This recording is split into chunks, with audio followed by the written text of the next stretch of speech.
Welcome to my channel. Today time and distance లో one problem చూద్దాం.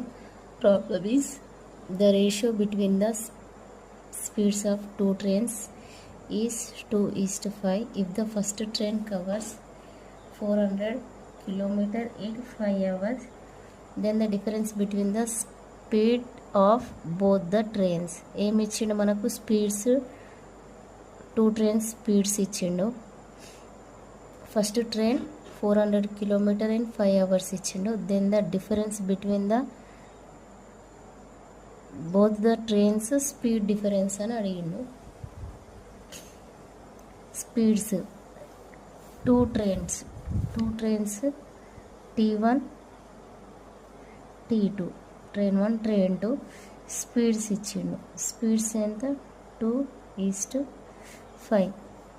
if the first train covers, first మనకు ఈ formula speed is equal to distance by time. ఇక్కడ మనకు first train ఇచ్చిండు. First train 400 km distance in 5 hours. అప్పుడు మనకు speed ఎంత వస్తుంది? 5 1s 5 8s. T1 is equal to 80 km per hour. T1 ఇచ్చిండు. ఇది స్పీడే. సో టూ పార్ట్స్కి మనకు 80 km per hour ఇచ్చిండు.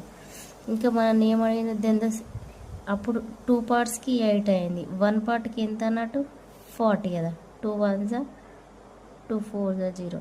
అప్పుడు 5 పార్ట్స్కి ఎంత అవుతుంది? ఇంటూ 5 5 9 20 200 km per hour అవుతుంది సెకండ్ ట్రైన్. బట్ మనకి ఏం అడిగిండు? Difference between the speed of both the trains. Two trains speed difference అడిగిండు. ఎంత? 2 5 ఉంది. 5 - 2 ఎంత? 3 పార్ట్స్కి కనుక్కోవాలి. సో 3 పార్ట్స్కి ఎంత?